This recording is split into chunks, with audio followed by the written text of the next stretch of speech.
Was like, "Don't touch my raccoon," and he like freaked out.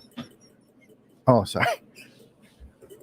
How about that cigar? How about that cigar? How about that cigar? That was a fun. That was a fun intro. Thanks. That was. Don't talk about my raccoon that way. Don't. Yeah.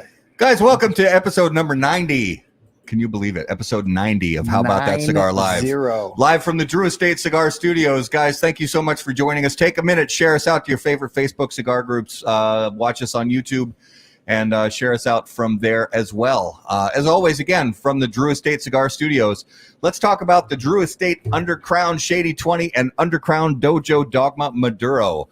Live now in Drew Estate, Drew Diplomat retailers nationwide. Both the Undercrown Shady 20 and Dojo Dogma Maduro share a powerful blend similar to the Undercrown Corona Viva, each with a stock cut toothy San Andreas Maduro wrapper, Connecticut stock cut Habano binder, and the highest quality Nicaraguan and Brazilian fillers. The Shady 20 is a 5x50 box pressed Bellicosto, well aged and packing a punch while remaining smooth and sophisticated. The Dojo Dogma Maduro is a unique 6x56 box pressed Toro packaged in stunning 10 count boxes for 2020. For more info, please visit drewestate.com. Well, ladies and gentlemen, don't adjust your sets. We have another human being with us here in the Drew Estate Cigar Studios. You guys may remember Andrew Tolzman. He is a contributor to How About That Cigar, has written a few articles for us on cigar destinations, and has been on the show a few times. Welcome back to the show. Thanks for having me. Happy to be here. Glad to have you here. It's always good to have another mind to help us out with the show, and he brought scotch, so I'm not upset about that. I think if you want to get on the show, all you have to do is bring Matt scotch. Scotch, bourbon. Sorry, coughing right now. Pickled pig's feet. Welcome to the show, guys. As always, if you have questions, comments, tell us what you're smoking and drinking in the comments. Thank you guys for joining us this evening. I can't believe so 2020 is coming to a close. Thank God for that. But here's the thing. It's, we're going to wake up on January 1st and, it's just going to be a Saturday. I don't think there's really going to a Friday. It'll be a Friday. I'm excited for the new year. Don't get me wrong, but let's just keep all doing, what we're supposed to be doing and not maybe worry so much about the number on the year, because I think in the end we still have a lot of work to do. So cheers. Sorry, I'm busy sharing. Garrett's stuff busy out. sharing stuff I'm out. Getting So do you want to talk about your Minnesota Vikings? the who now? What we talk about during here's football season. Here's what I'm gonna say.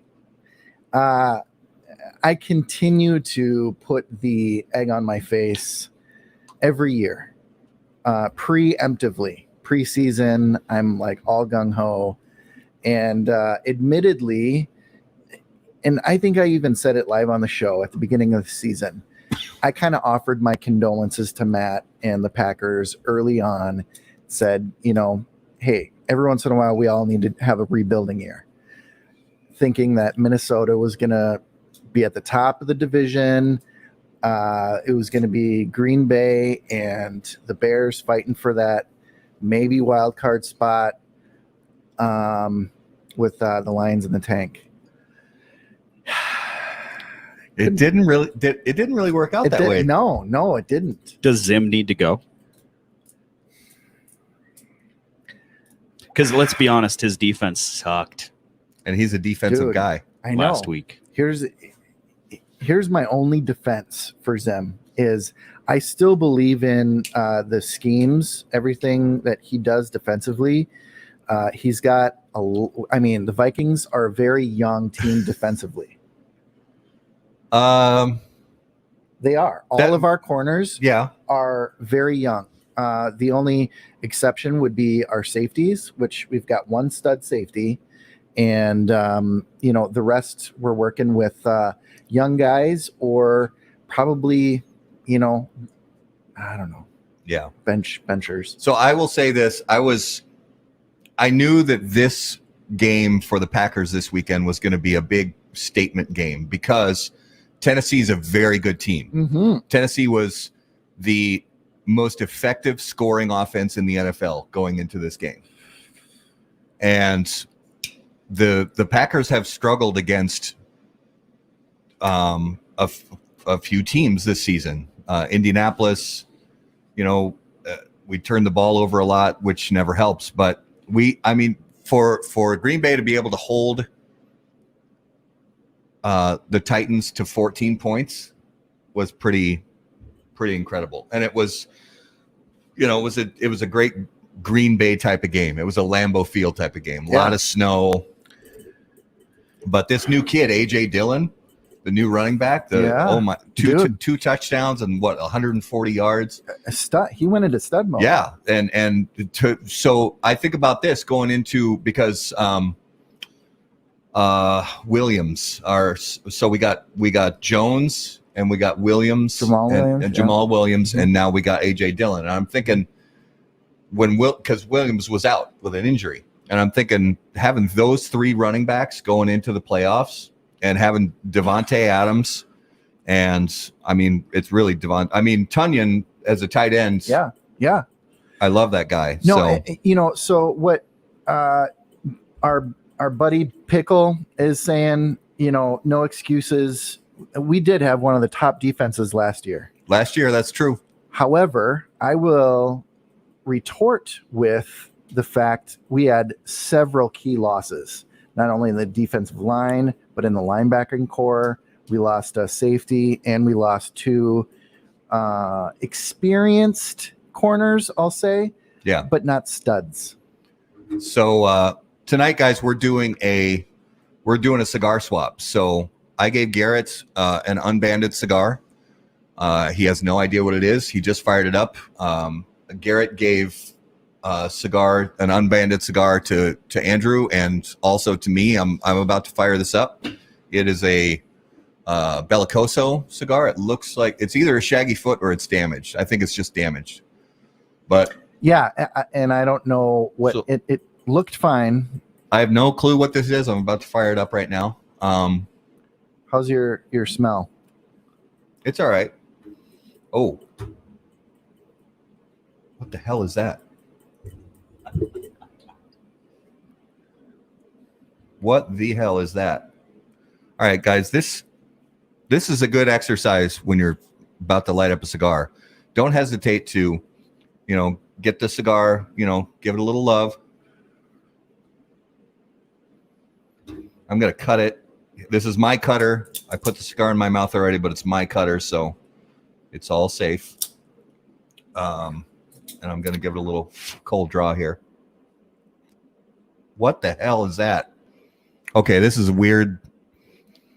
And also take the foot of the cigar down here where you light it before it's lit. Don't do this after it's lit. Get it right up in your nose. And really get a good. Well, that is a very strange smell.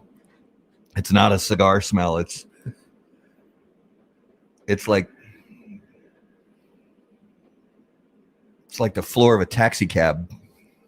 Delicious. No, it's like it's honestly like brown liquor, like spirits. Yeah, and I want to know why Orlando's Cowboys, who are sitting at 3-10, can make the playoffs. I think it's a little better than 3-10, but not by much.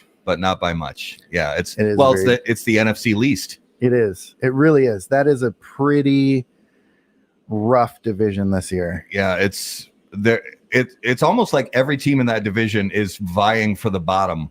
Mm-hmm. We want the number one pick.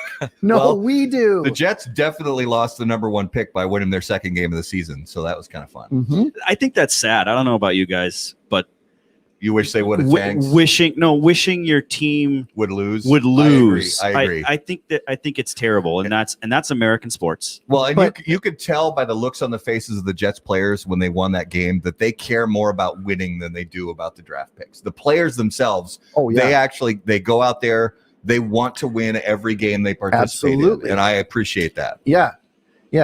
And like Orlando, he called me when the Vikings were playing the Dallas Cowboys. We're like, tell your boys to get their shit together because we have a number 1 draft pick that we're trying to get. And I think that's sad. I don't know. I am much more of the European sports guy of this group, and there are no draft picks in European anything. It seems like, and maybe someone out there can correct me if I'm wrong, but I watch motorsports and soccer, and there's no such thing. So you always want your team to win, no matter what, no matter how bad of a season they're having. You want them to win. So I don't know. I think that's sad in American sports because it's in every sport, really. So I will say that, and I told Matt that I wasn't going to. Can everybody? I mean, you guys are watching. You can see the look on my face right now. This is. I just got a whiff of it, and it is indeed. This is horrifying. Strange. This is bad. I mean, and I'm sorry if anybody from whoever ends up being the manufacturer. I'm sorry, but I'm just keeping it real right now. And yeah, you guys know that I had COVID, and I got a pretty nasty case of some pneumonia and other stuff afterwards, and so I'm still coming back, and I'm definitely not at 100% when it comes to my palate and my nose, but it's definitely gotten better over the last week or so. But this is bad. Well, and people pay about $20 for that cigar. This is, I can't, I don't want to keep smoking it, and that's why I gave you 2. Is this a give it time type of scenario, Gary? No, not at all. Okay. No. And you guys can see, I've barely made it an 1/8 of an inch, like 2 puffs into this cigar. It's one of those cigars that I gotta take a drink of scotch. It's so bad. You almost know it when you smell it if you've either had it or been in the room when the cigar is being smoked. So it's not sweet. Mm-mm. So it's not like an infused cigar. It doesn't have a sweetened tip like acids or fat bottom Betty's or whatever. I wouldn't say that it's not infused. Well, it's not. It's not like acid infused. Yeah. So, all right, because I'm gonna dump it, and so Garrett gave me something else. Risty. Wow. I love you. That's priceless. I don't make a $20 cigar that size. That's good. That was solid. That's good. What? All right. What is it? Because I'm not going to keep smoking it. All right. Any guesses? Any legitimate guesses? I'm getting this like what you would smell from a candle that's supposed to be like whiskey scented candle. Yep. It's this fake. Mm-hmm. It's this fake bottled, cheap plastic bottle whiskey kind of smell. Mm. Well, Maker's Mark would have something to say about that. Oh, is that what it's? Is it the Gurkha Maker's Mark? Yeah. I'm sorry, Gurkha. You guys know that I'm gonna keep it real, and it's fucking horrible. I'm sorry. I don't mean to be disrespectful, but it's awful. It is awful. Probably lose. Well, I'm not worried about them. Yeah, I'm not. It's so. Thank you for giving me a second cigar to let, because that's not. It's not even April 1st. I know. This is so bad. I'm not even gonna set it on the char ashtray. I'm throwing it on the floor of the garage. It's that bad. It literally is on the floor, rolling away. It's gross. So You're welcome. Here's an actual. Can I trust this one? You can trust that one. Yeah. Good. All right. I'll cut it and light it. So. Yeah. So there is another Maker's one. Somebody else makes a Maker's. Who is that? Honestly, I don't know. The only I have heard of a couple weeks ago. Somebody said. I am familiar with the fact that Gurkha makes a cigar that is infused with, or there's a King Louis one. One of the leaves. I think one of the filler leaves is aged in a Maker's Mark barrel or something like that. Yeah. And I'm sorry, but there are cigars that have that where some of the leaf is aged in a bourbon barrel or something like that. The Diesel Whiskey Row, very, very good cigar. The Ted's cigars. Ted's. Okay, yes. Ted's was the other one. So the Diesel Whiskey Row line, very nice cigars. Subtle little bits of, the sort of the nose from whiskey that you get. My brain is fried right now because that cigar literally just burned my brain out of my head. I should do that more often. Hey, buddy, I got a cigar for you. Yeah. Now this one is much better. It actually tastes cold draws like a cigar. The draw is very nice and open. I can't wait for us to GIF. Oh, there's nice that reaction video from Matt. You get nice aromas of like vanilla from the foot, so that's very nice. Kind of grassy on the cold draw. It's so nice to have my palate coming back. Yeah, and for those who have had COVID and then get back into cigars, it takes some time. It does. Did you have COVID? I did. Yeah. So we've all three. Yeah. Enjoyed the COVID experience of 2020. And I don't know how far you guys took it, but I was so angry one night that I couldn't taste my soup. I love soups. So angry. I went to the kitchen and I bit an onion like an apple. Nothing. Other than my eyes. Did you video that? Yeah, you should. I was too mad. I was at that point. I was upset about. My family was fantastic about the fact that I was quarantined. They would, get me food and stuff, and we kept everything very separate, and thank goodness nobody else in the house got it. But I got so sick of being in that room and not tasting the soup. It was, I don't know, it was like 11 o'clock at night, and wife wasn't too happy about me just breaking out of the cage, but I was done at that point. And I went to the fridge and I bit this onion like an apple. The only thing that happened were my eyes cried, and I appreciate that, Coop.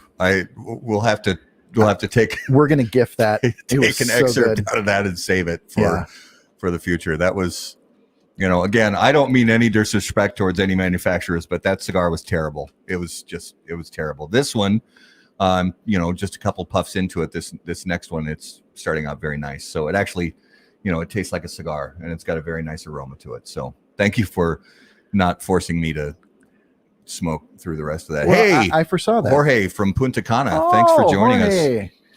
My wife and I went to Punta Cana in 2017 and we loved it. Beautiful place.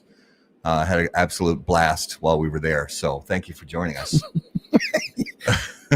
Well, send us some, Risty, and we should do. Oh, hey-oh. No, that was mean. Oh no, it's nothing but love. So let's jump into our regular segment this week. As always, guys, our main segment of the show brought to us by Corona Cigar Company and coronacigar.com, the internet's largest and easiest to use virtual cigar store. Corona Cigar Company offers you the finest handmade cigars, humidors, and cigar accessories at the absolute lowest possible price. You'll also find unique and limited cigars containing Florida sun-grown tobacco. As a proud American, president and founder of Corona Cigar Company, Jeff Borshowitz believed it was possible to bring cigar tobacco farming back to Florida. At Corona Cigar Company and coronacigar.com, you'll find the best selection anywhere in the world of cigars containing this special Florida sun-grown tobacco. If you live in Florida or are just visiting, be sure to visit any of the great Corona Cigar locations in downtown Orlando, Sand Lake, Lake Mary, and also the Davidoff of Geneva Lounge in Tampa. For more info, please visit coronacigar.com and floridasungrown.com. So what we wanted to do tonight, guys, is, we're doing the cigar swap, which is always fun, just to smoke something that, you're not sure what you're smoking, just to try to get some flavor notes out of it. And we'll discuss those kind of as we go along. But we also wanted to kind of take a look back at 2020 at some of the great guests that we were fortunate enough to have on the show during this year. And we also want to sort of take a little bit of a look ahead at 2021. Nothing major, just kind of some general predictions about what we think we might see from the world in general, and maybe a couple things from the cigar world that we might see in the upcoming year. And hopefully there's a little optimism in there, but I'm trying to manage and measure my optimism because it's a little tough to come by optimism right now. So it is what it is. But going back all the way to the beginning of of 2020 was pretty awesome because, even now, at the end of this year, we're still new at this, and we're baby steps. We're taking baby steps. We're learning a lot as we go along the way. And it's been absolutely awesome getting to know so many people from the cigar industry because, I say it all the time, cigar people are the best people. They are. And it's, when we go back to think about people who've been on the show, we've been really fortunate to have some heavy hitters in the industry and also have some new kind of up and coming people who haven't really made a name for themselves yet in the industry, but are really trying to, and that's been the fun part for me. Absolutely. Yeah. To have, there's rock stars that we've been able to have on that show and it's been an unbelievable blessing.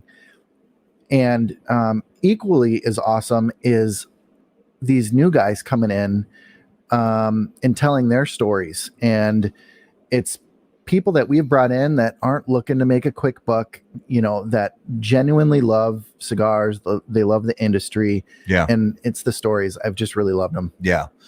So when we go back to the beginning of 2020, our first show of the year was actually Alan Rubin from Alec Bradley, which I was fortunate to get to know Alan a little bit when I was at Blind Man's Puff.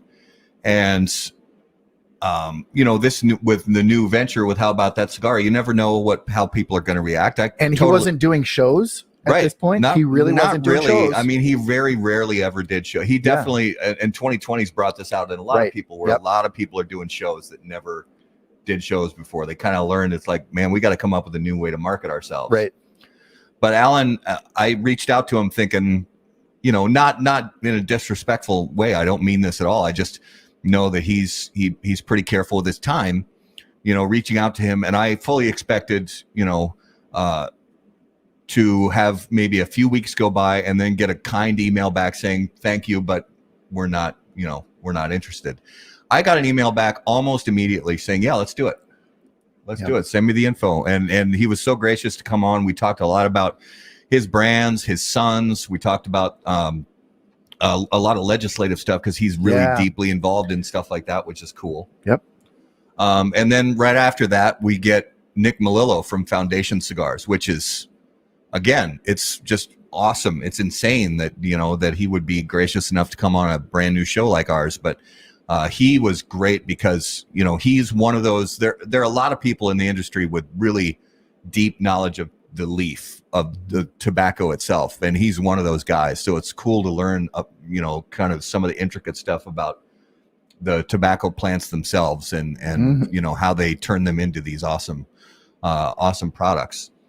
And then we get to talk to Scott Pierce from the PCA, which was kind of an interesting interview. We definitely did not hold back.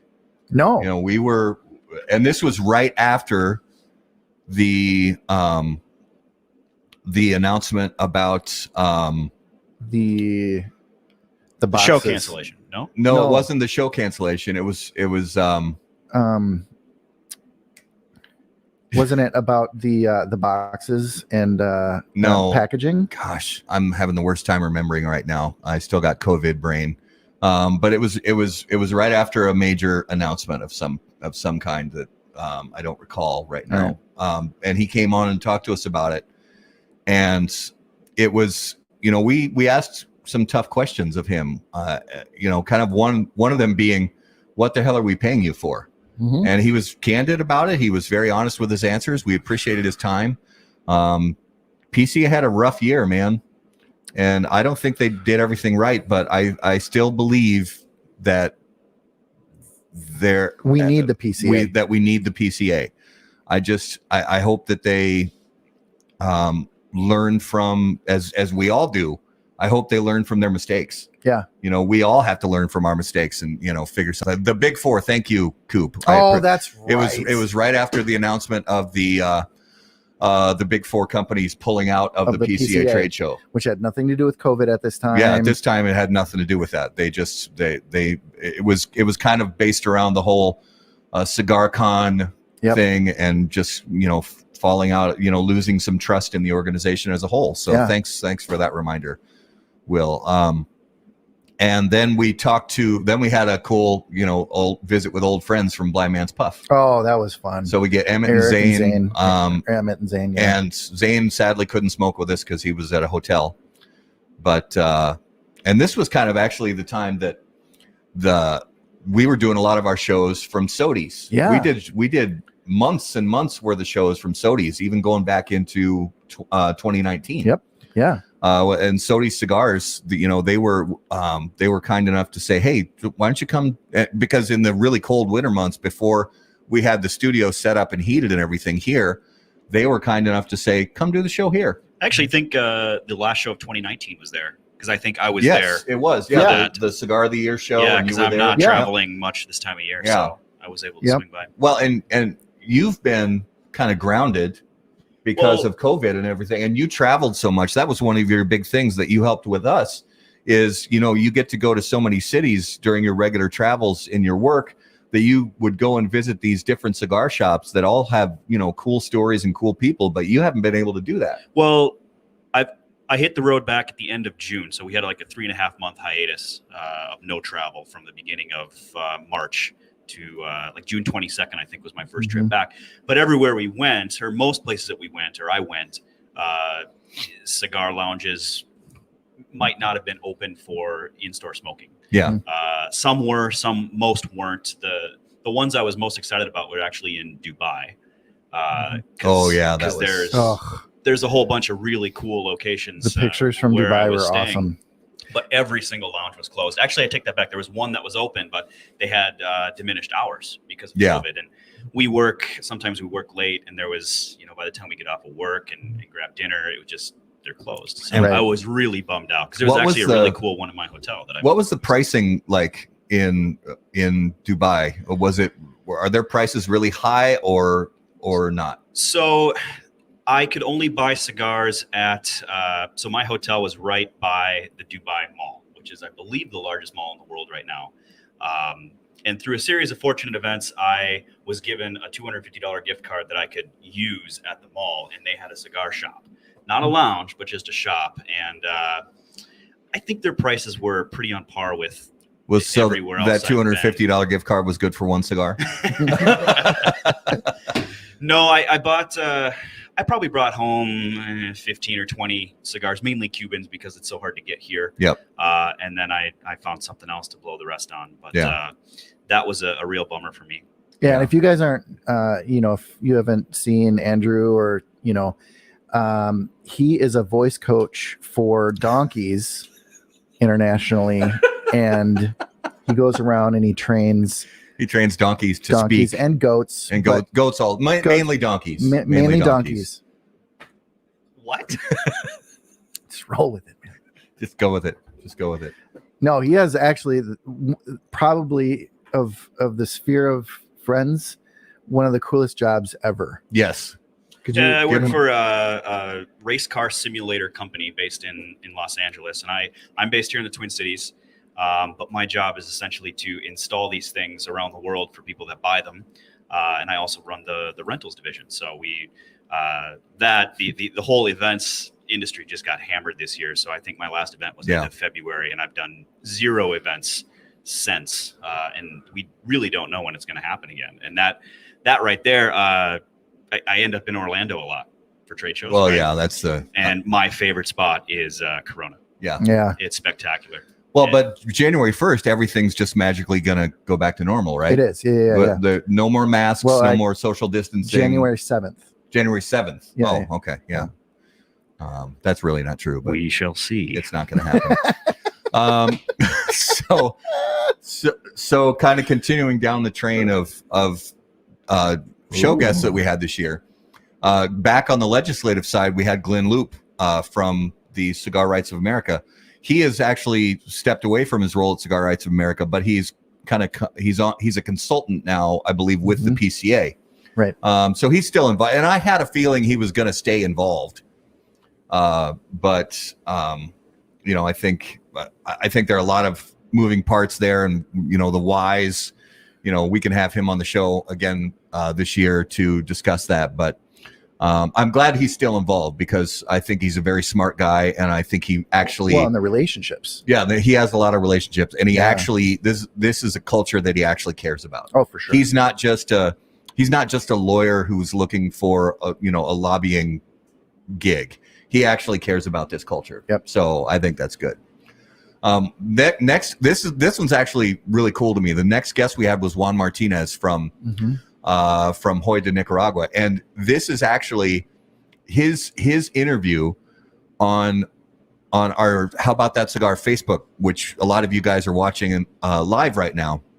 His interview has the most views and the most minutes viewed of any interview of any guest we've ever had on the show, which I think is awesome. And we had a great time talking to him, and he was a great guest. So we were looking forward to getting him on again. And then we had Robert Caldwell, which Robert is a blast to talk to. He's an absolute kook. I think you guys spent more time laughing during that one.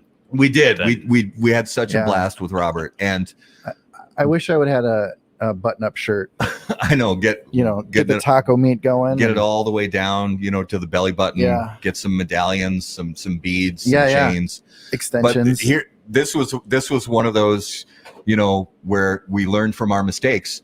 I didn't reset the audio input device. Oh, that's so instead of our audio going through these nice microphones, it was the webcam. The audio went through the cheap built-in microphone on the webcam, and it sounds like ass. So I'm sorry if you have listened to the audio podcast of that interview or gone back and watched the interview on YouTube or Facebook. I'm sorry, the audio is terrible. It's another one of those where you learn from your mistakes. Well, and Quentin has a great comment about racing simulators, Ristafari 2021.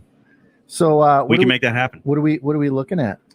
Well, with the friends and family discount, it's still not cheap. Okay. We'll talk. Well, yeah. We'll talk. Let's talk. Yeah. And then we speaking of Ristafari, we're actually coming up. We're close to it. But the next show we actually went live to Tobacco Grove and talked to Jeff Hogan from Crux. Yeah. And always doing anything on location, is a blast. It's more work for us because we got to haul all the gear and set up everything, and you never know kind of what situation you're going to run into. But Tobacco Grove's a great shop. They have tons of space. Great selection. Jeff was great. Great selection. Oh yeah, I had never been out there until a couple of months ago. Oh really? Yeah. It's a great spot. Who goes to Maple Grove? Yeah. I did for 8 years for work, but it's a great spot. Then after that, we had John Carney from LFD Cigars, which was awesome. John, we've become fast friends over this past year, and we have some stuff actually in the development stage with John and the guys over at Hacking Gourmet. So stay tuned for that. Yeah. And then we have Ristafari 2020, which was, we've talked about it before on the show, but oh man, it was my first time and I had heard stories, but it's one of those things where the stories just don't do it justice at all. I can't wait for you to go to Ristafari. We had so many dead people, and I want to say the first dead person was even before noon. Was that Matt?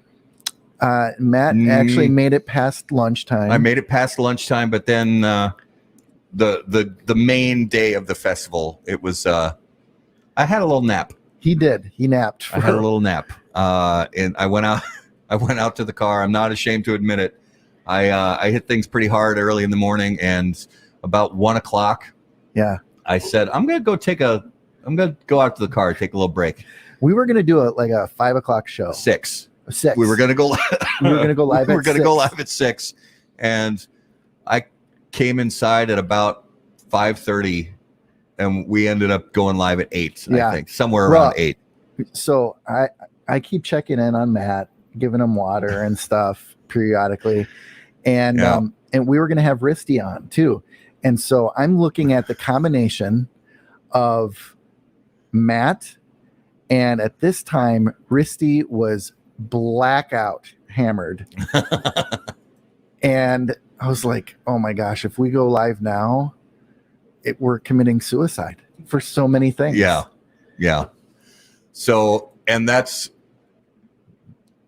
the show. Go back and watch the Ristafari episode. And It's up on YouTube. It's up on Facebook. Go back and watch it because because I never let Garrett talk, and Garrett did most of the talking during that show because I was still kind of, waking up a little bit, let's say. Well, and it was so we're about to go live, and I still remember Tanya like looking Risty in the face and being like, "Are you sure you should do this right now?" And he's like, I got it. I got this. I got this. And he did. He did a great job. He was together. And water. It was dude. I drank. I had to piss so bad after that because I was slamming water during that. You can see it on the podcast. I'm just slamming water. So bring Pedialyte. Is that what? That's not a bad idea. Yeah. A lot of Gatorade, Pedialyte, IVs. Yeah. We'll do some of I think Mike Rosales from Romercraft does some of these like fancy vitamin IVs. We'll do those. You would have lost all your sponge. Yes. 100%. That's absolutely true. If we would have caught it just a couple hours earlier. High on bubble hash. I wish. Yeah. Although I don't know if I do wish that because I'm not sure what that is. I'm not sure either. But sounds like a kid show. Bubble hash. My kid doesn't watch I can hear the opening theme song. Bubble hash, bubble hash. I can hear it right now. So kind of moving on into more of 2020. So then we've got Oliver Naveau from United Cigar. Then we've got James Brown from Oveja Negra. Terrence Riley from Aganor Salif. Then we had the Quarantina Palooza with the guys from Espinosa. That was fun. And then the following week we have Will Cooper on the show, a special Monday night edition. By the way, stay tuned to the end of this episode right now for more info on Monday nights. Then Klaus Kellner from Davidoff, and then Dave Garofalo, who is one of our heroes in the cigar podcast world. I mean, it's the Iron Man of cigar podcast, doing it for 1,000 episodes, I think, or something like that. Just forever, 10 years. Started on the radio. Yeah. And then we've got, after that, we had Miguel Shodell from Crown Heads. We had Casey and Noah from Char with the beautiful, ashtrays. let me lift this guy up here, beautiful, fancy Char ashtrays, which, yes, it gets used. Yes, it's charred, and it is it's always here. And it's awesome, and check them out. Yeah, it's beautiful. And then so Michael Herklotz from Nat Sherman Cigars. Unfortunately, sadly, Nat Sherman, no longer a brand in the world. 90 plus years. And how quick that happened. Like there was no I thought they were just gonna shut down the lounge in New York, and nope. Yeah, no. The whole thing. The whole thing. And he is one of those guys that we're going to see again. I don't know where he's going to land, but we're going to see him again. So we'll have him on definitely after he has his announcement of where he lands. And then we have Luis Cuevas from Casa Cuevas Cigars, which super cool guy, and his wife. God, I'm the worst. Marcia. I'm so sorry. I'm saying that wrong. But it was it was a great interview. We got to talk to them. Yep. The following week was a kind of a different episode for us, where we didn't focus on cigars on this episode. We actually we had Scott Robinson and Leo Brown. Scott is from Beyond the Humidor, and Leo is from Barrels and Leafs. And we really just kind of talked about some of the stuff going on in the world with, if you want to use the term race relations, I don't really know how else to say it right now, but we talked through some uncomfortable subjects on the show. We agreed on some stuff, we disagreed on some stuff. We had commenters who watched live and, disagreed about some stuff, and other people who agreed about stuff. It was just kind of, we just stepped away from the cigar world, and really, it was a personal decision that we said, let's just dedicate a show to something that is maybe going on in the world that's a little bit bigger than us. And it was civil. And it was civil. And it was great. Well, going back to what we always say is cigar people are the best people. Yeah. I mean, Garrett, the last time I think you and I smoked together, we got a handful of us. Yeah. And people can disagree in a cigar lounge, but it's always civil. And that's what's just fantastic. Absolutely. Yep. So then keeping on through the rest of the year, then we had Eddie from Avo Cigars, which, I mean, from Davidoff, you know, and he is really managing all those brands under Davidoff, but you know, we focused mostly on Avo that night. It's mostly his baby. Yeah, and then Tim Swanson from Cigars Daily and American Viking Cigars, which is, I mean, he's a super cool guy. Definitely encourage you to follow, subscribe to Cigars Daily on YouTube, because it's a really fun channel.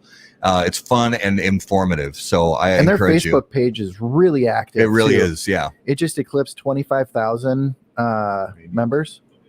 The whiskey, yeah, more booze. and this is what Andrew brought for us to enjoy this evening. A little Oban, and it's really, really delicious. So thank you for that. Small cask. Let's do a cigar check-in. Let's check in. So Garrett is that's the cigar that I gave to you, and you're about at the halfway point. So what are you thinking? So if I was to name the cigar before lighting it up, I would have said T52 or maybe a number 9.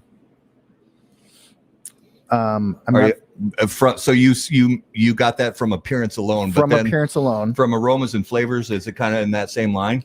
I mean, it's similar, and I'm not totally off the Liga train yet. I know, dude. I'm sorry. You need fire. There you go. Careful with that one; it'll burn your face off. So you like it? But oh my gosh! Okay, yeah, it's wonderful. What about you, Andrew? What are you getting? I've got a box press beauty here, and it started off with some spice and some pepper, and then it's kind of mellowed out from there. It's still, I wouldn't classify it as a mild cigar, but it's smooth. There's some leather in there, some earth. Not quite sure what it is though, because COVID palate. Yeah, we'll blame COVID. But it's not too strong. It's not blowing your face off. No, it's delicious. And this one, so the first one we won't talk about. I already threw it away. But this one is, it's really nice because I actually prefer a slightly open draw. I don't like it to be, completely wide open. But this one, definitely there's no resistance really there at all. Tons of smoke output. It's burning really nicely. And so I get a lot of on the retrohale, which retrohale is still kind of, I'm working my way back to a lot of retrohales because it still kind of hurts actually to let the smoke out of the nose. But there's a lot of this kind of butterscotch and pepper thing on the retrohale, but there's also some interesting kind of almost like leather, like you walk that smell, you walk into a saddle shop or you walk into a leather shop and that kind of smell that you get. So I'm getting some of that from this cigar, but it's really nice. I enjoy it. So yeah, let's check it in. What's up? Well, Quentin up there said Scotch is not whiskey, but Scotch is whiskey. Scotch is whiskey. Except you spell whiskey with no E. Yeah. When it's Scotch. There's your tidbit of information. There you go. For the night. Scotch is whiskey. Bourbon is whiskey. Rye is whiskey. Japanese whiskey is whiskey. So yeah, there are rules that we won't go into now. One of these days we'll get somebody. We should do a tasting. We should do a tasting. Yes. Get a whiskey person on the show. Well, we got the thing that might happen. Yeah. Well, that's a beer thing. It's a beer thing. Yeah. Oh, beer only? They don't do spirits? A little bit, but more beer. Yeah. Okay. So yeah, going. So let's keep. Not when you're from Kentucky. Not when. Well, I guess. But your dating pool is also much bigger if you're in Kentucky. Yeah, you can date people with the same last name. Yeah. I kid. All right. So then moving on further into the year, we talked to Enrique from 1502 Cigars. Absolute one of the just smiliest, happiest, most outgoing, friendliest people you could ever hope to meet. Yep. Just absolute blast. And then when this one, we have to pause and play a little clip for you guys. This was, we had Jared Trudeau from Christoph on the show. So earlier in the year, I was on late night. One of the guys from Developing Palates did these shelter in place VHERFs, and I dialed into a couple of them, and one of them Jared was on, and we got into this whole sous vide discussion, and Skip was on there, and Steve Saka was on there, and some other people talking about sous vide. And the sous vide brings out the haters. Mm-hmm. And I'm fine with that. And Justin Trudeau, or Jared Trudeau, is also fine with that when it comes to the haters coming out of the woodwork, because he just doesn't care about the haters. And he got into this absolutely epic rant, and we're going to play a couple minutes of this epic rant for you guys from the show that we had. I want to say it was back in July, somewhere in that neighborhood, just about sous vide. So check this out, really. Before we do that, I want to know, Jared, what do you think about sous vide? I'm a big sous vide guy. Are you? I'm a big sous vide guy. Yeah. And this was a planted question for our audience members who are haters out there of sous vide. This is not a planted question. Garrett just asked this off the cuff. No, because our resident troll did a Facebook commenter ask me? Obviously. No, who was it? Is it somebody I might know? Tim Sudkamp, who is but he's a smart man if he is the sous vide fan. Oh, no, he is not. No, he's not. So he's somebody that forgoes science and common sense for. He said if boiling steaks was a show, this is it, and he trolls us. That's him. That's his way of showing us love. But there were some comments on some other threads on Facebook and this and that about sous vide, and everybody it seems thinks that sous vide is boiling meats, and they just don't get it. I mean, it's unbelievable. It's like, do they still carve when they need new tires on their car? Do they still carve them out of stone or hew them out of wood? Like it's if I gave you the perfect solution to a problem that everyone has, and this is the point in that comment where all of the alphas come out and say, I ain't got no problem grilling. I am man. I have fire. I don't have any problem. My steaks are better than your steaks. This is the point where they all say that stupid shit. Yep. When in reality, you could take a 7-year-old and give them a piece of steak and give them a sous vide, and you could say, make a perfect steak, and they could execute. And granted, we aren't 7-year-olds, and you might like something, but I make a perfectly cooked, edge-to-edge, medium rare steak, and then I put it on the grill, and guess what? It's better than yours. It just is. It's science. Mm-hmm. It's just science. You're wrong. There's numbers, there's data, there's figures, there's absolutely everything in the entire world pointing to science has created a perfect solution to a problem that you might not have thought you had, but you do have. And consistency is key. And I couldn't be a bigger fan of sous vide. If you think you grill good chicken until you've had a piece of sous vide grilled chicken, you have not had good chicken. You just haven't. You're wrong.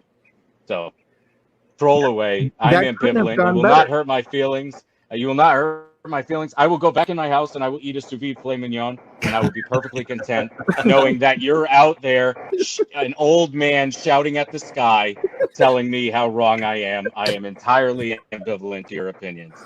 So go ahead and keep doing whatever it is you think is the alpha thing to do, and you can call me soft as baby shit for sous videing a steak. But at the end of the day, I'm eating a great steak that's better than yours, and I will laugh myself to the bank. I don't care. I really don't care. I'm dying over here. Oh my gosh, this is the point of the show where we say, "Suck it, Tim," and all you haters of sous vide.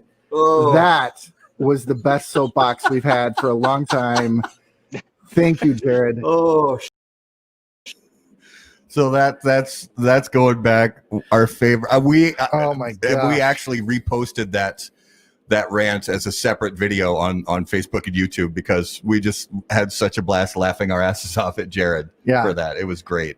And I love how he ended his rant. If you just could watch a few more minutes, he rants again. Yes. He goes on a second rant. Yes. And ends it with read a book. But my favorite is the one right before I cut it off. There is an old man screaming at the sky.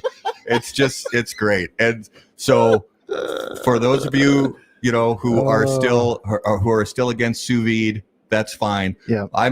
For Christmas I made a prime rib roast, whole prime rib roast in the sous vide, and it was absolutely epic. Ditto. And Garrett did too. So you gotta try it. You gotta try it.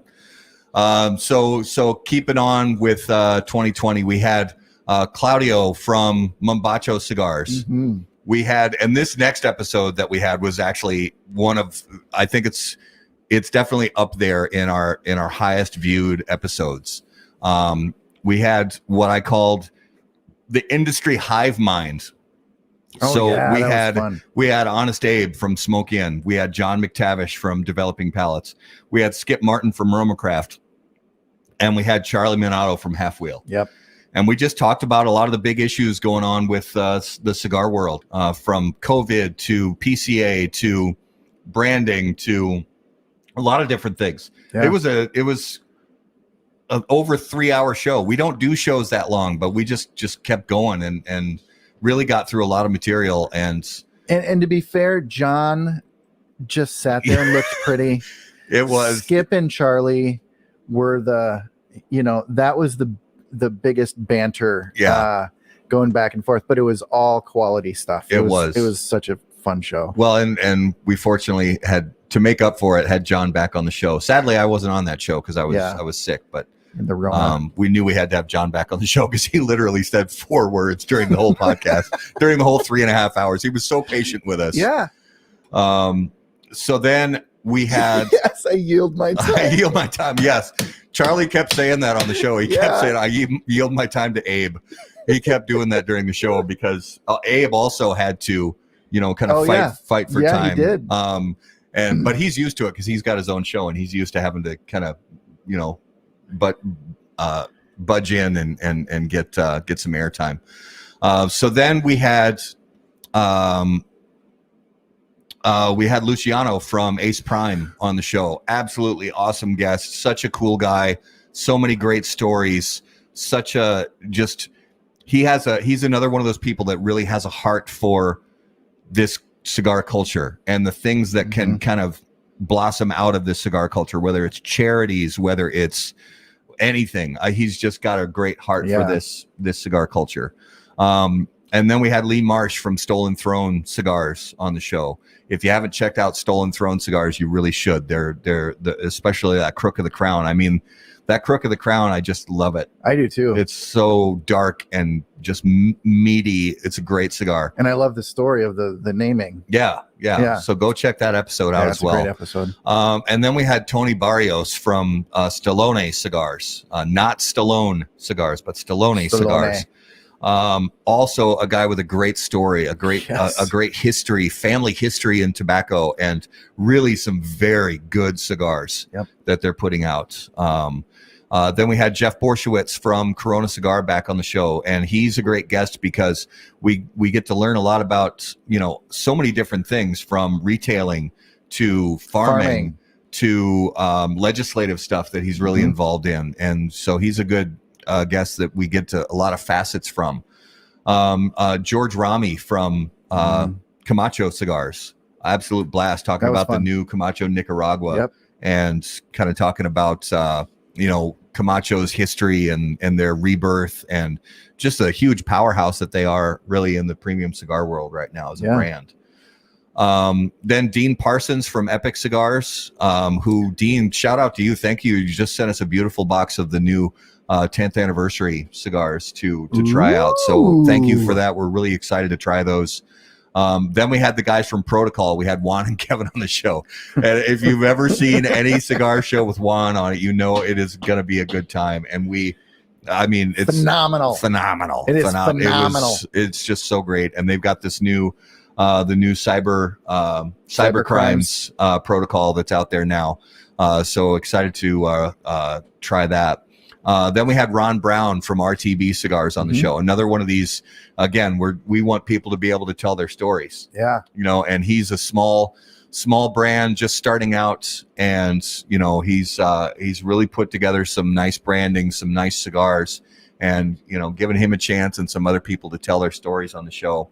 It's really cool to be able to learn from some of these new guys and what they're learning about the industry as they come up, in the early days of it.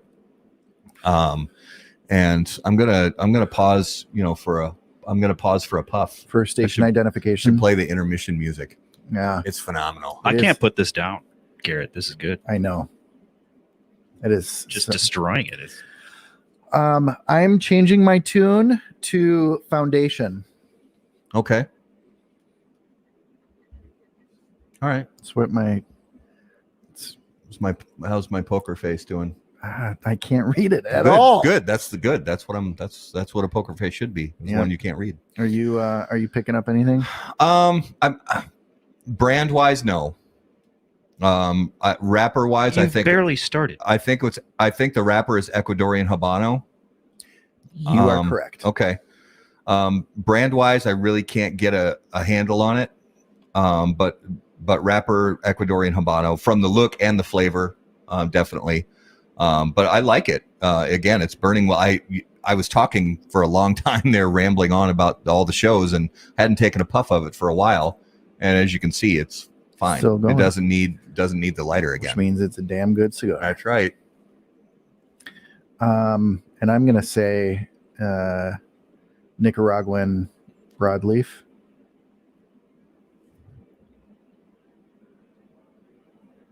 There was a smirk. There was a smirk.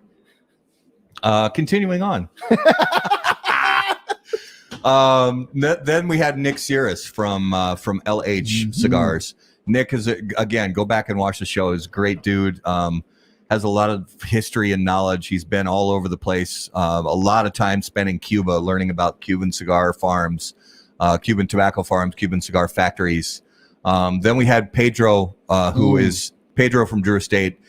If you don't know Pedro, you've got to go check out the episode with Pedro. He is one of the fireballs of this. He has so much energy and passion and love, and he's a person that his energy and his positivity is infectious. Exactly. It is so infectious. And he's somebody born and raised in Esteli, and now he is one of the powerhouse names in the premium cigar business. Everybody knows Pedro. Yeah, and such a good dude. He is. Yeah, great dude. And then right after that, Phil Zangi from Debonair House and Indian Motorcycle Cigars. Another great story, great family story in tobacco.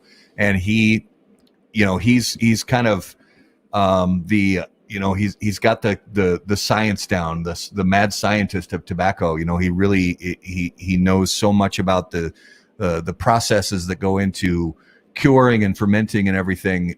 He's really got a great handle on it. So we got to learn a lot from him. Following that was actually our second visit on the show with Pete Johnson from Tatuaje. And he's always a great guest because he knows so much about cigars, and he's got great relationships because he's just, he's a solid dude, and he's also got, backgrounds in things like music and design and fashion and wine. And he's a great person to talk to because he's got knowledge about a lot of different things. Yep. And he loves to just chat. He loves to talk and just swap stories and things like that. And he's a good family man. And he's, so involved with the Garcia family and the My Father factory. And, just one of my favorite people, really. Yeah. Good show. And then Spencer Drake from La Familia Robina, which is just another great. It's what's so great about this industry, guys, is the stories. There's so many stories, and His relationship with the Robina family, and from Cuba to Dominican Republic to Nicaragua to Honduras, and all the different places that these leaves grow that turn into these cigars that we love so much. Spencer's got a great story, so definitely check that episode out as well. Then after that was another small up and coming brand.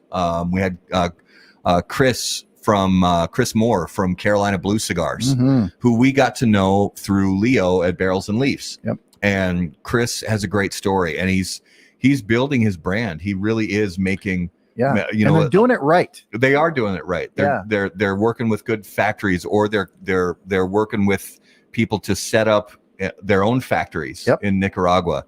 And they're working with the farmers and the distributors and the suppliers to get their hands on good tobacco and learn about the process. They're not just going out there and saying, "Hey, yeah, I've got $50,000.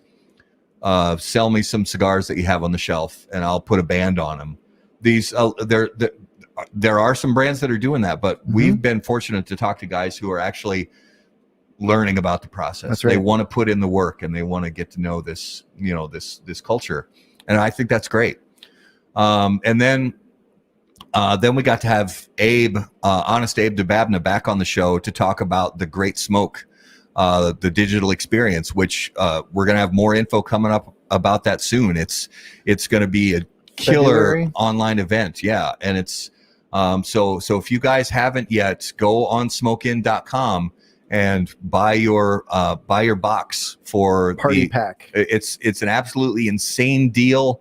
Go check the episode out. It's got all the details that you need about how to participate in the event, how to buy your pack. The deal that you get, it's like $400 or $500 worth of stuff for, I think, $150, $160. It's insane deal. So there's go a couple check it different ones that you can get. Yeah. And you can also be featured on the show live.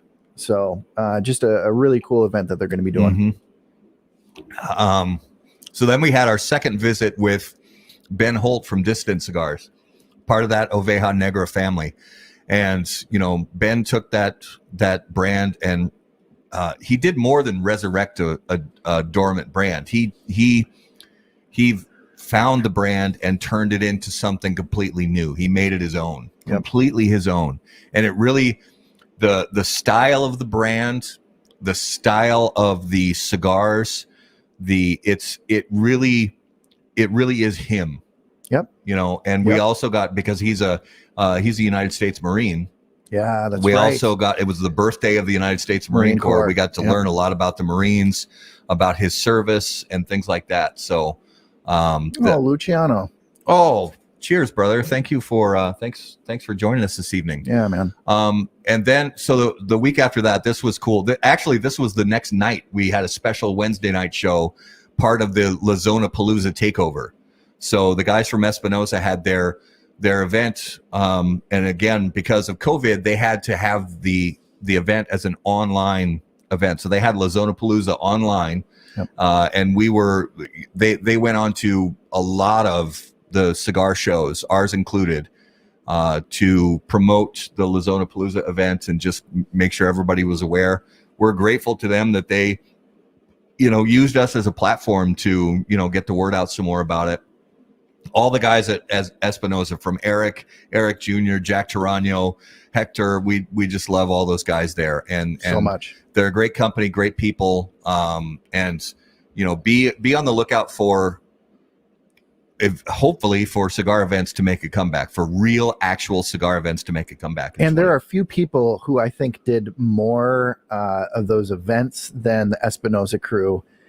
They did so many of those events, and they were all just a blast. They laughed and talked shit the whole time, and they're just, again, you want to talk about people that are infectious with their laughter, and it's the Espinosa crew. Yeah. Just a great group of guys. Absolutely. So just kind of rounding out where we're at here, we had Robert Holt again on the show from Southern Draw Cigars. We finally got to present him with the award. So if you don't know, last year Robert and Sharon and the family at Southern Draw Cigars was awarded the #1 cigar of the year by How About That Cigar for the Kudzu Lustrum. And Garrett knows somebody that makes these custom laser engraved solid wood baseball bats, and had one put together with the Southern Draw logo and the How About That Cigar logo and the 2019 Cigar of the Year. And we meant to bring it with us to the trade show and present the award to them, but of course, trade show.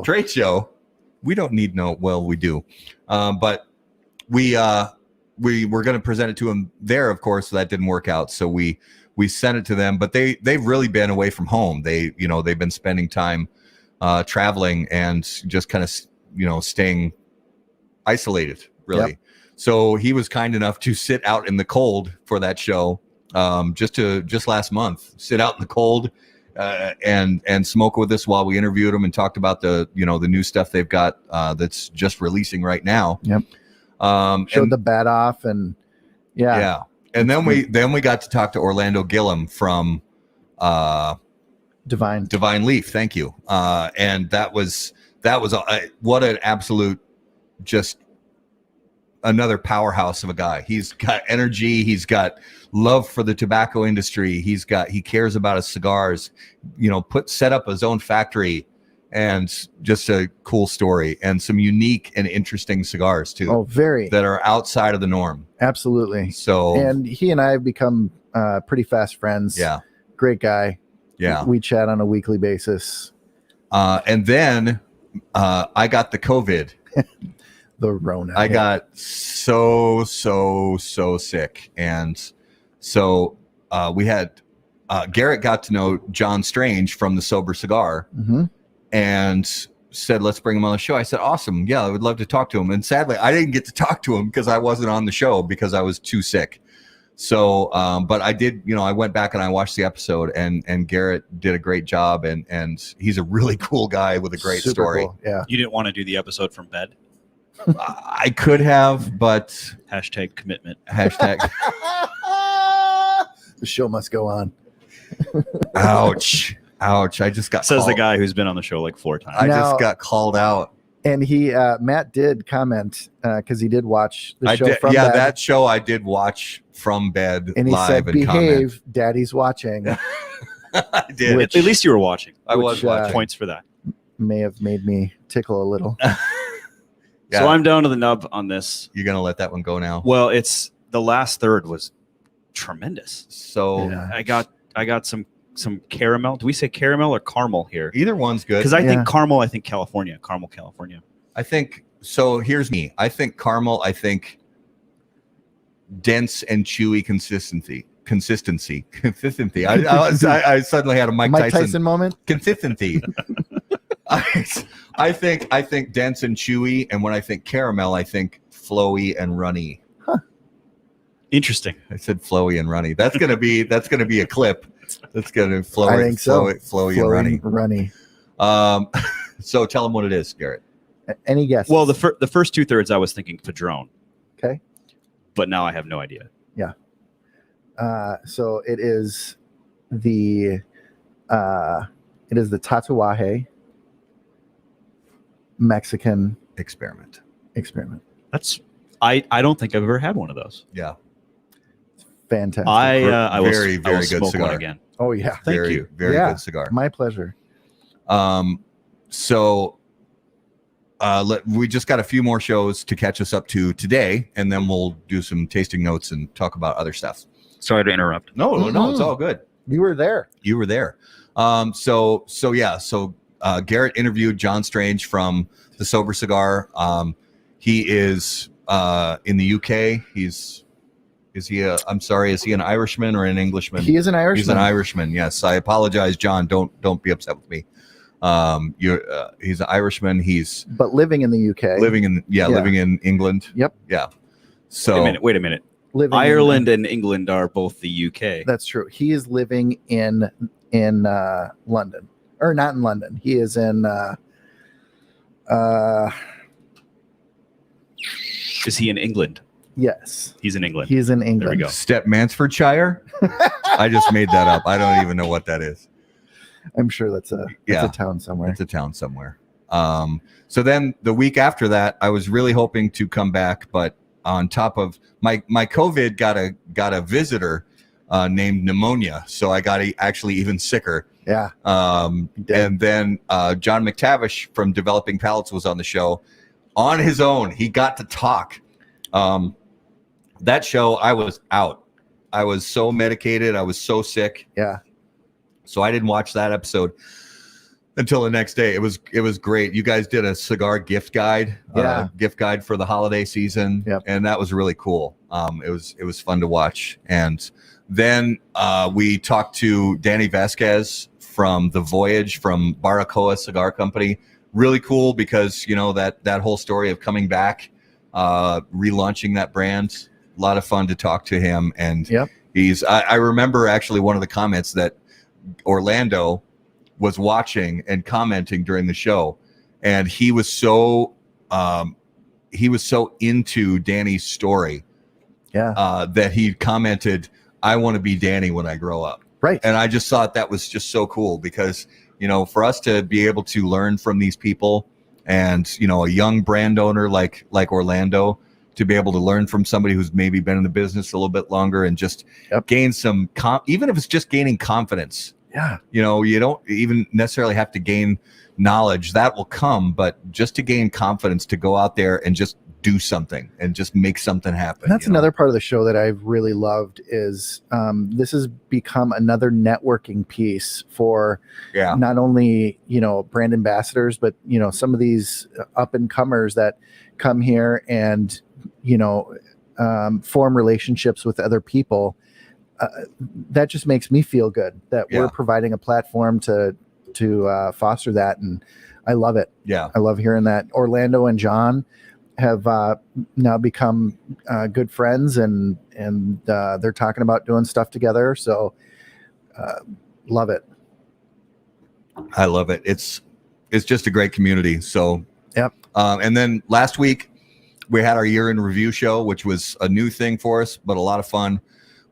I totally underestimated the amount of cigar bands that was in this box, but we opened up the Been There, Smoke That box thinking, we'll be able to get through these bands. There's thousands of cigars. It was the box that I kept most of, not all of, but most of the bands from the cigars that I smoked this year. Yeah. I was like, we'll get through these. And we got through, there's that much cigar bands in the box, and we got through about that many in an hour. And Garrett's like, we're not going to. I said, you're right. We're not going to. So not going to happen. But I still have all those bands. I think I'm going to package them up and just put 2020 on there, and we'll just do it year after year. And then, 10 years from now, we'll go back and say, hey, let's look at the bands from 2020. Yeah. It'll be kind of a cool walk down memory lane. It will.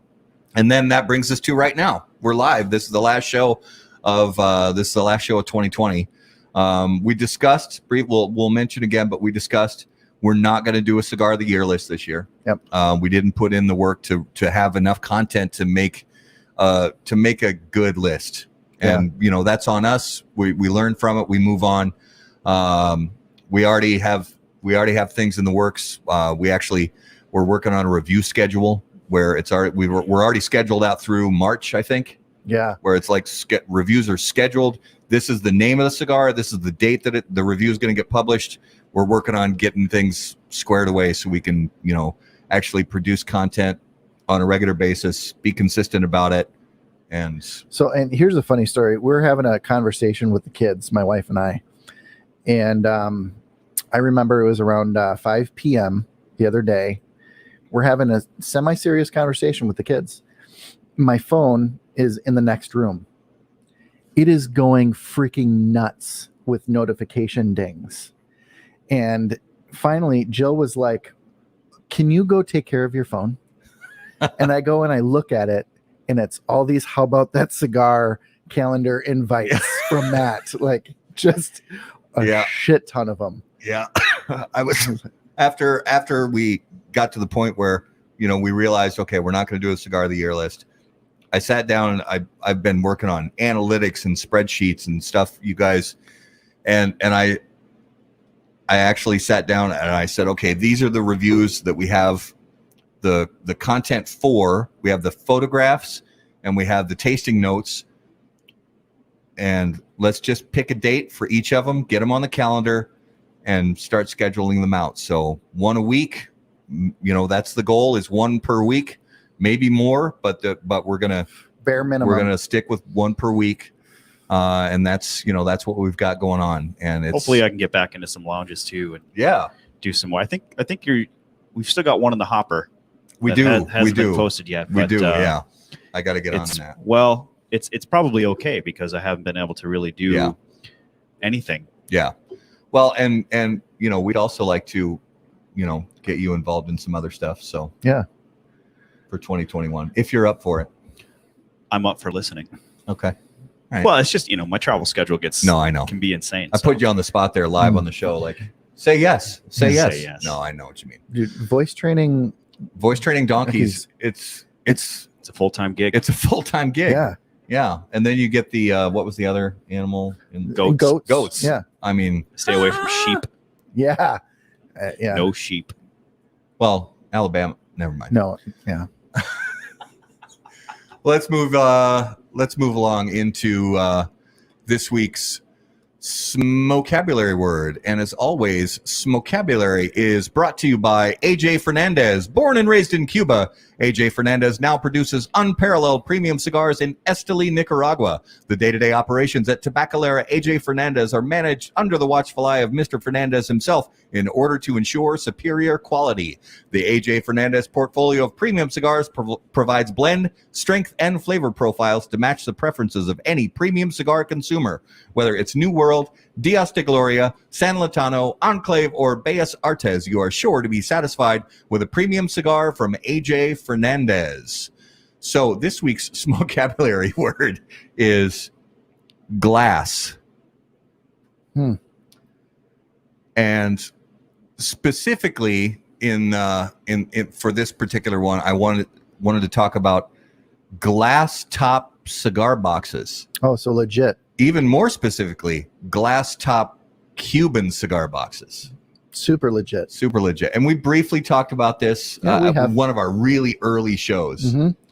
So if you're new to the premium cigar world, and especially if you're traveling to Mexico or Central America, you will be inundated at every shop with Cuban cigars. Cohiba. Cuban cigars. It's always Cohiba. Especially Cohibas. And you'll see a lot of these cigar boxes with a plexiglass or a glass lid. Yep. That does not exist in nature. It's not well, and what they're probably cigars. They're probably cigars. They're probably cigars, and they're probably tobacco. They're probably mostly tobacco.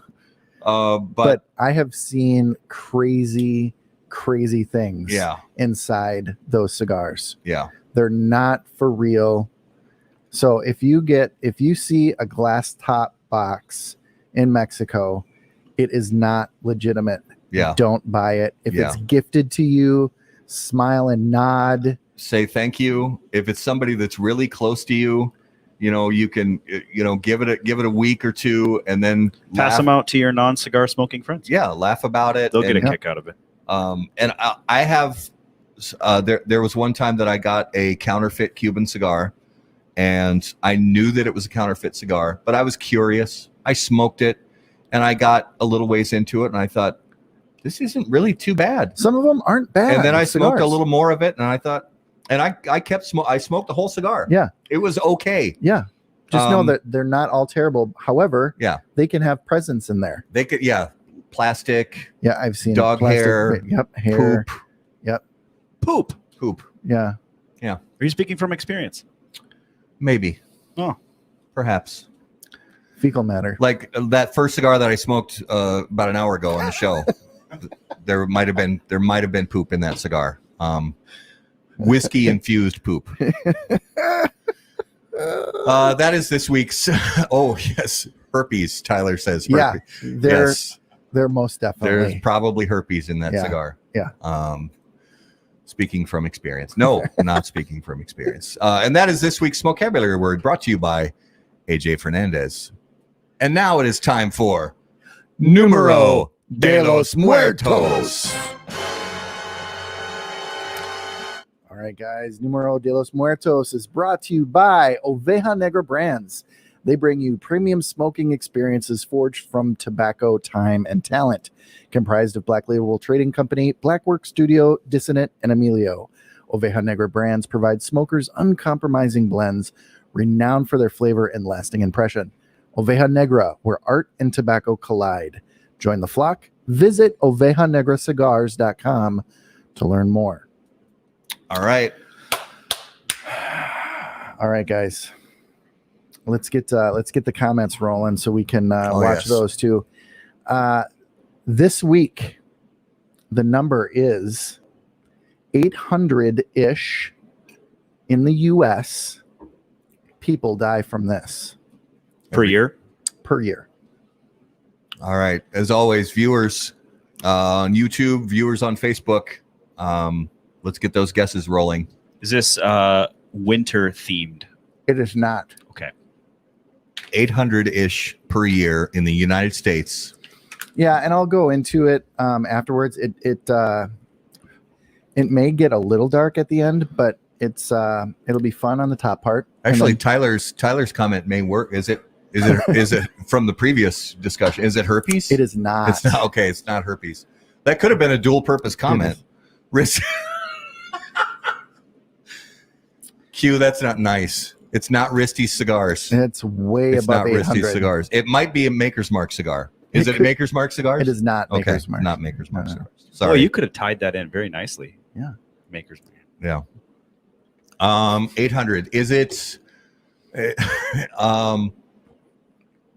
are these accidents?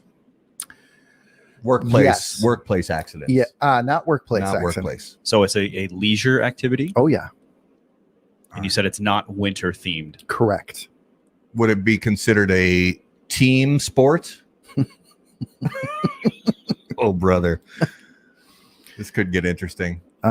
Nope. Tangled in bed sheets. That's Not gonna lie, I was thinking that. Surprisingly, that's not out of the ballpark. oh.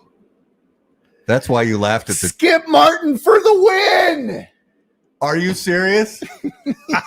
He finally got it. Every time Skip has watched during this segment, he has guessed autoerotic asphyxiation, and that was it. Finally, I did it. It's 800. 800. That's a lot, dude. Right? There's some kinky people out So, and here's Oh, but here's what the CDC says about it.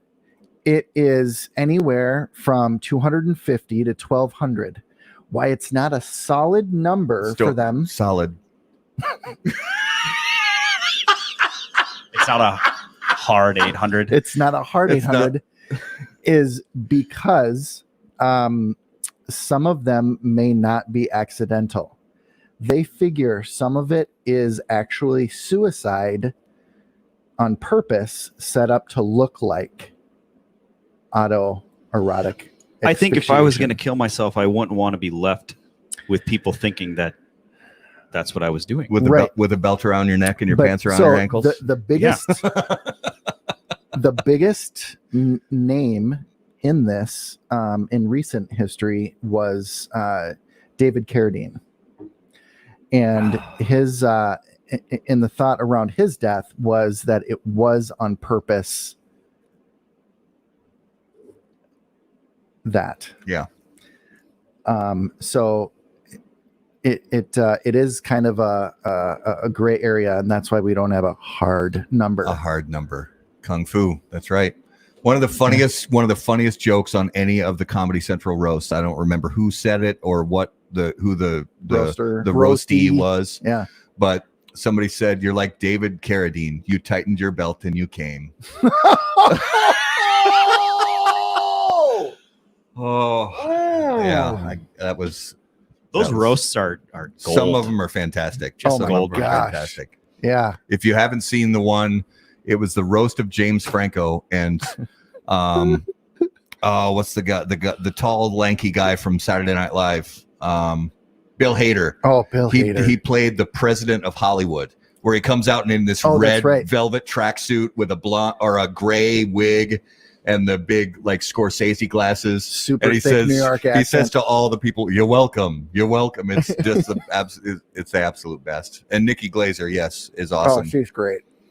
So that was a good one. That was this week's Numero de los Muertos. Shout out to Skip. Finally. I knew eventually that was going to end up. And that's a good way to close 2020 is, the way the year has been, why not close it out with autoerotic asphyxiation? Why not? You know, it's, if you're going to do it, you might as well. Might go out. So and I did not Google it. I believe you that you did not Google it, Skip. So we brought it up, I think, on last week's show. And so we are, making a little bit of a change where we, looking at the landscape, because 2020 has been a big year for cigar shows. There's been a lot of new cigar shows, and honestly, I think it's great. Mm-hmm. I think, there's a lot of good content out there. There's a lot of people having good conversations. I think keeping the conversations going about the premium cigar culture is a good thing, as long as the conversations are honest.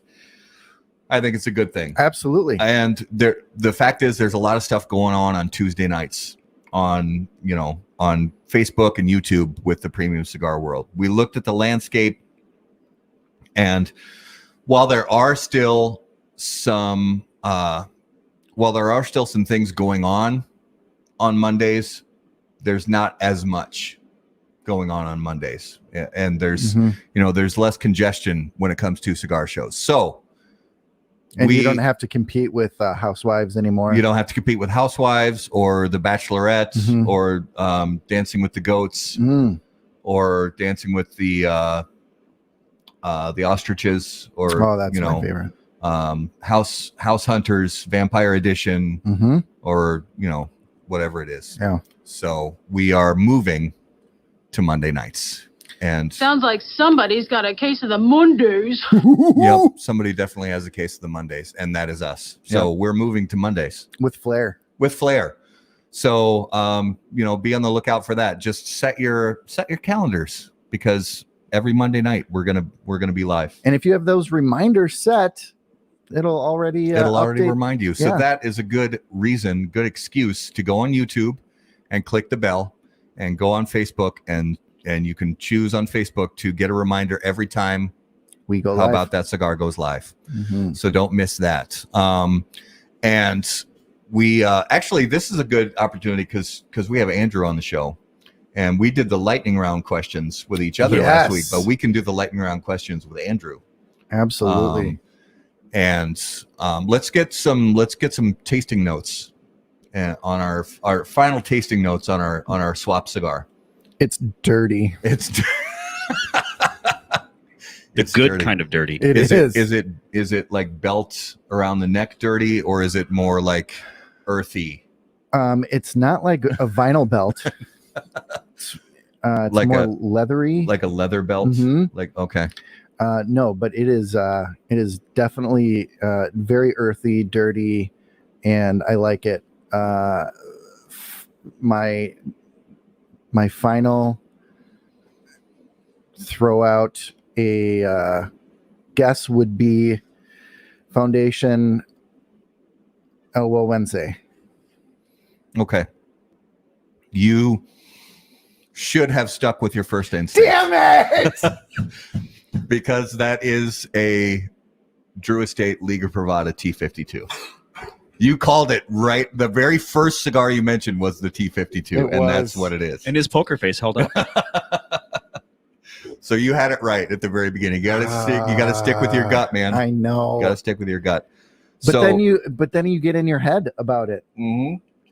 And then as I was like halfway through, I was like, it's not as dense as a T52 or a 9. Might be another guy, but it is the broadleaf. It's Isn't it? no, the T52, the wrapper is the stock cut Habano. Oh, that's right. The stock cut Habano. That's right. So now this one that I'm smoking, I really do enjoy. I did call the wrapper already that it's Ecuadorian Habano. It's tough to land on a brand, although I will say this: I'm getting at this point right here, the body is starting to increase. It's getting spicier and kind of heavier. That sort of strength feeling that you get up in the chest. There's a part of me that wants to say it's a Espinosa Habano, but I'm not sure. I don't think the overall, and again, my I can lay excuses down right now because my palate's not 100% back, but I don't think it's got the same overall kind of characteristics that I normally get from smoking an Espinosa Habano. Okay. But it's definitely Ecuadorian Habano wrapper, and I'm getting an increase in strength from it right now. The retrohale is actually painful in a good way.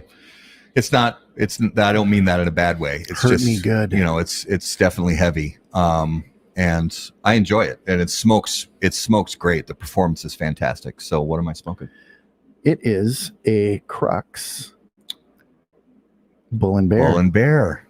Nice. Very nice choice. I like that. That's well, we'll come back to it. I was going to say segue, but we'll come back to it. So now we're going to do, let me scroll. I got more comments. Warzone is Cameroon. So, Quentin, the Warzone is Cameroon. Hey, Coop's on the ball. See, Coop knows Warzone is Cameroon. And it's been a year for Cameroon. It has. Honestly, 2020 has been like the resurgence of a rapper that I've loved since the 90s. Yep. So I'm glad. I've always loved him. I'm glad to see that. Yeah, and they fell off there for a while. They did. I think there's a million reasons why. I think a lot of it was price and availability of Ecuadorian Habano. Became extremely available, extremely inexpensive, and Cameroon. If you really get the good stuff, the Cameroon tobacco from Africa, yep, it's expensive, and there's not a lot of it to go around. So I'm glad to see it make a comeback. Yeah, because there've been some nice Cameroon cigars. The Hemingway series. Well, that's forever. I mean, going back forever. It's such a classic. They were the OGs to really do that Cameroon right. And the old Tiranos. Yes. The old Tiranos with the camera.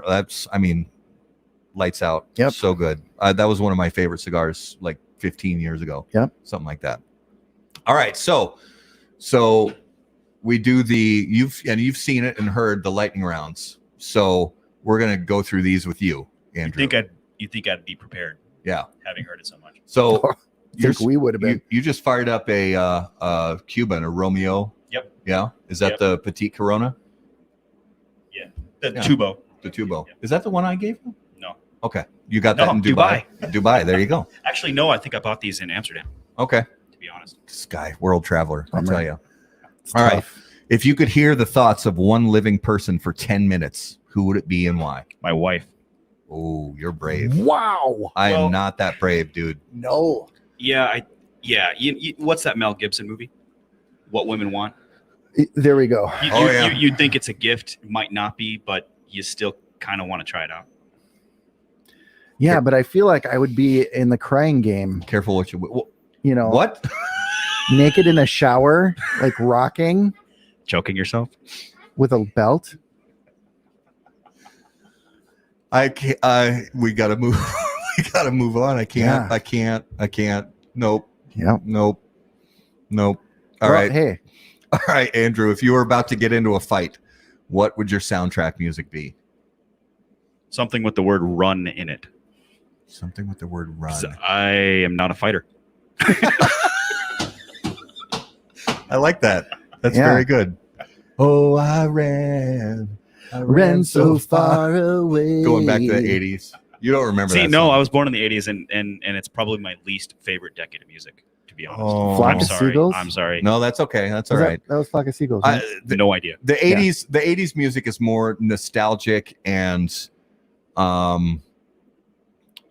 just sort of that's really it. It's sort of nostalgic. There was a lot of bad music in the 80s. Yeah, it was people forgetting about the 60s and 70s, Yeah. sobering up. There's a lot of the interesting. Yeah, but the 60s and 70s were a lot more fun. Right. They were, yeah. Yeah. There's a lot of bad, but there was a lot of good music in the 80s. The problem I have with a lot of 80s music, not to get off on a tangent, but the problem I have with a lot of 80s music is there were some good songwriters and there was some good songwriting going on, but they turned so much of it into this synth pop. stylized synth pop. Yeah, and that's what I don't like. That if when you take a lot of those songs and you replay them just with a standard band, guitar, bass, and drums, I think it changes those songs where you actually get to hear the song. You're probably right. So that's me.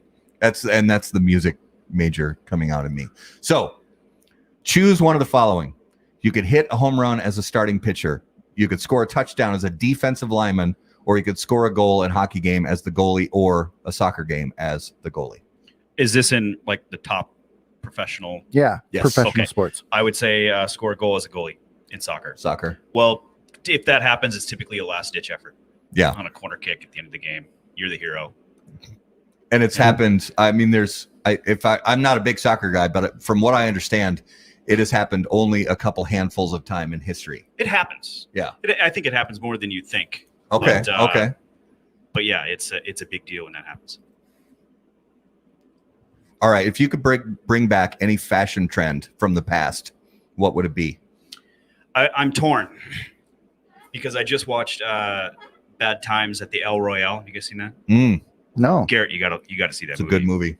Anyways, it's set in the late '60s, and the Okay. whole like hippie, the guys are super skinny, because probably smoking too much. No, it's that Colombian Bam Bam. unbuttoned shirts, Colombian Bam Bam. dirty mustaches, long hair. Hell yeah. But probably more like Rat Pack era, like where the fellas didn't leave the house without a tie on. I It was like a lot that. more Yeah. classy. Fedoras. Yeah, fedoras. Yeah, you name it. I think I that could be would, fedorable. Plaid. fedorable. Plaid sport coats. Yeah, you name it. Ooh. Like, Yeah. just think Frank Sinatra, Sammy Oh, Davis yeah.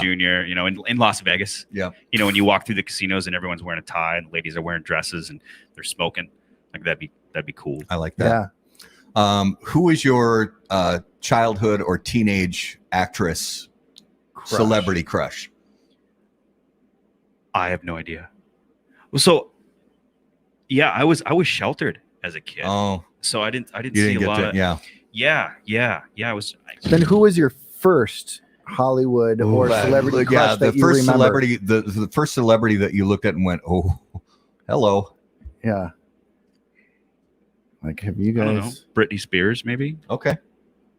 Yeah. Again, I mean, she started to get big when I Yeah. was hitting that stage in life, Yeah. Yeah. That makes sense. That makes total sense. and I've never dated a blonde, so Okay. Yeah. All right. And if you could add any person to Mount Rushmore, they don't have to be a president. It could be anybody in history, anybody living or dead. If you could add them to Mount Rushmore, who would it be? that's a tough one. Mm-hmm. Yep.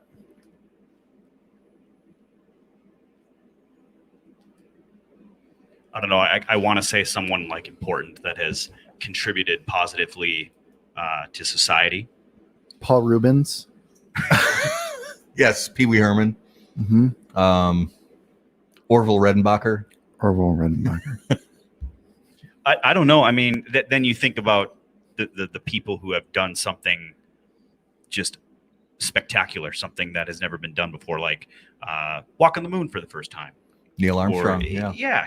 someone like that. That's good. I like that. Well, Sorry, I don't have a better answer. No, it's all good. That's a great answer. So let's talk about a notable smokable of the week. So, Garrett, what's your notable smokable this week? Do you have one? Go ahead.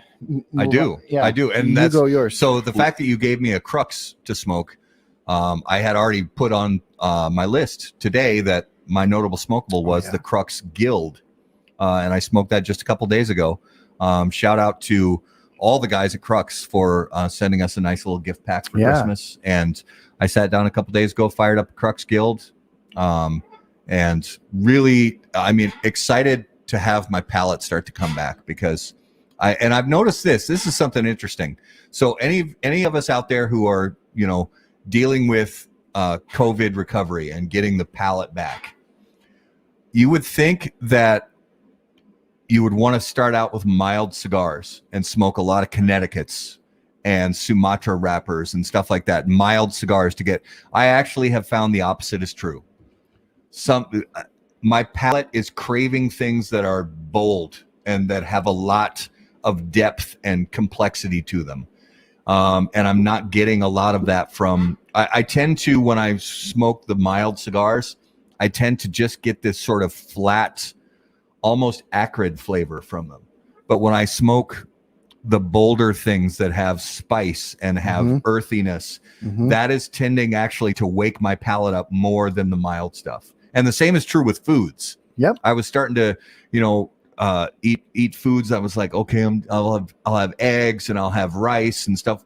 But no, I'm actually craving, my palate is craving stuff that's heavier and spicier and richer. So fatty foods like pork and prime rib and spicy foods and things like that.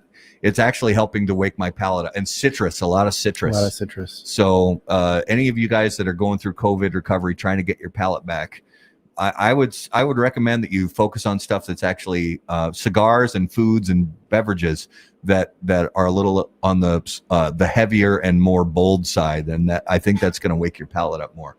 Just drink like balsamic vinegar. Drink straight red wine vinegar. Yeah, that'll wake some stuff up. I know people that do that. I do too. It horrifies me. Yep. So notable smokable, La Barba Ricochet. Ooh, love that cigar. It's a great cigar. Yeah, I just got a $5. Yeah. I think it's my second $5 actually. So I've had a couple. In good the last price couple too. Of weeks. Yeah, good price. It is. Yeah, that's when I go to Sodi's, I reach for a lot. Yep. When I'm in the humidor at Sodi's, because it's a great price and it's a great cigar. I'm gonna go with the Dominique Wilkins. Oh yeah, I finally did that. Yeah, the Ace Prime from Ace Prime. Yeah. And you're right. I liked it more. Did you prefer it? Yep. Yeah. So the signature series, the Tiago Splitter, and then the Dominic Wilkins. I think they're both good, but I do prefer the Wilkins. The Wilkins, and it smoked great all the way. Yeah. Very bold, good burning, lot of smoke output. Great cigar. Super dark wrapper. Yeah. A lot of boldness, and you get into that final third, and it's a ripper. That was one. So in Minnesota, if you don't have a garage or a little smoking room somewhere, you will find yourself in a mobile lounge, aka the car. And my wife and I can sometimes we'll go out in the car, we'll watch some Netflix, and I'll have a cigar out there. And I could tell by the first third, it's like, I'm probably gonna feel this one. Yeah. And I wasn't wrong. Yeah. Nice. So we didn't really talk a lot. We're going to close things out. We didn't really talk a lot about 2021 as far as our predictions. But I'll we'll each give a short little prediction what we think we're going to see in 2021. Now, we've talked about this on the show before. I'm pretty much an optimist. I didn't used to be. For a lot of my life, I was a pessimist. But years ago, I worked on turning things around and just thinking positively about things. And as much of an optimist as I am, we got to understand that we're not just going to wake up on January 1st and everything's going to be back to rainbows and puppies. There's still a lot of heavy shit going on. And I don't think, as much as I want things to just open back up and everything's just going to go back to normal, it's not going to happen overnight like we might want it to.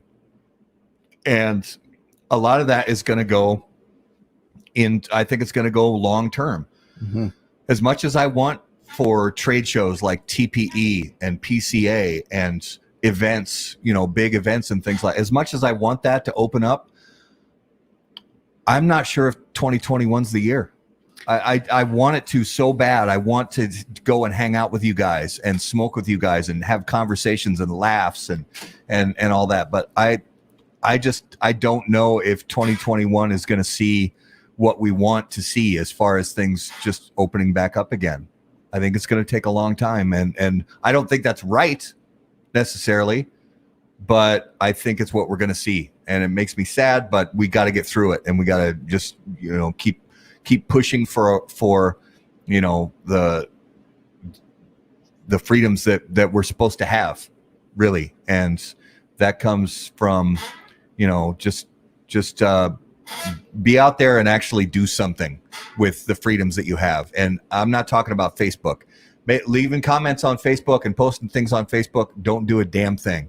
You actually got to get out there. You got to talk to your congressmen. You got to talk to your senators, talk to your governors, talk to your local legislators, whatever it is. You actually have to do something, and it takes work. And if we put in the work, then we'll hopefully see the results. But I'm hoping for better, but I have a feeling 2021, we're not going to see everything open up like we might want it to. I don't disagree with any of that. I think 2020 has kind of set the precedent for how, the world deals with a global, issue. Though I know a lot of people that refuse to see it as a global issue, and they think it's just the U.S. and it's this political issue, but it's not. It is a global issue. It is a real threat. And from it, it's not all fire and brimstone. There are some good silver linings that have come from this. Traffic in the morning is wonderful, because a lot more people are working at home now. Yeah. But as far as how the world is going to change, I think you're right, Matt. I want to say normality. My hope is hopefully 6 months from now, but realistically, we're probably into 2022 before we really get back into the world as we've known it. Yeah, I hope I'm wrong, but we'll see. What do you think, Andrew? I think you guys are right, unfortunately, but I'm maybe more of an optimist than you. I don't know. That's good. That's good.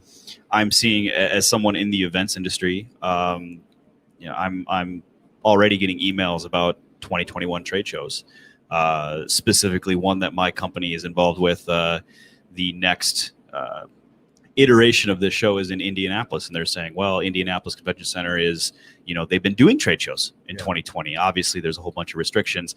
Obviously, I don't think they're about to let a whole bunch of people walk in and take their masks off and start smoking stuff. But I think there is hope that we start to return to normalcy. We'll see what this vaccine does. I know a lot of people are excited about it, and I know people that aren't as excited about it for various reasons. But, if that's what it takes, I guess we'll see what happens. 220, 221, whatever it takes. Yeah, whatever it takes. Yep. Mr. Mom, look it up. All right, closing remarks. So this is the last show of the year, so thank you for making 2020 as crazy as the year was. Thank you guys for watching and listening and making this a fantastic year for How About That Cigar. We appreciate you, all of our guests, all of our viewers, all of our listeners, for making this a phenomenal year for us. We've loved every minute of it, of just hearing a lot of great cigar stories, and our goal is to bring more of those stories to you in the coming year. And so starting out the year on a great note, we're talking to Eric Gatormson from Cigar Dojo on January 11th. Sorry, January 4th. The very first Monday of the year, January 4th, Eric Gatormson, Master Sensei from Cigar Dojo. January 11th, Laurel Tilley from Macanudo Cigars. Very excited to talk to her. January 18th, Kevin Shahan from Cigar Prop. They've got a really cool show themselves, also on Monday nights, earlier on Monday nights, but a really cool show. So he's going to be on the show on the 18th. And then we have more stuff that we're working on for January, but a special Saturday afternoon show January 30th, the professor himself, Jose Blanco, with Arturo Fuente Cigars. 3 p.m. Central Time, 4 p.m. Eastern Time, Saturday, January 30th. Very excited to have him on the show. And you know, it's been a crazy year. It's been an awesome year. 2021 is going to be fantastic because Sounds like somebody's got a case of the Mondays. we do have a case of the Mondays, and we are going to Monday nights. So mark your calendars, set the reminders on Facebook, set the reminders on YouTube. We appreciate so much for you guys listening and watching. If you're listening, especially on the audio podcast, take some time and make sure to subscribe, rate the podcast. The podcast has honestly been fantastic. The audio podcast has grown over 600% in 2020. We're in over 30. We have listeners in over 30 countries worldwide, and it blows me away. It's absolutely phenomenal, and we appreciate you guys so much. We'll see you in 2021. Hopefully, it's a year that's better than any of us anticipate. And until we see you guys next time, burn cigars, not bridges. See you guys. Thank Thanks, you, everybody.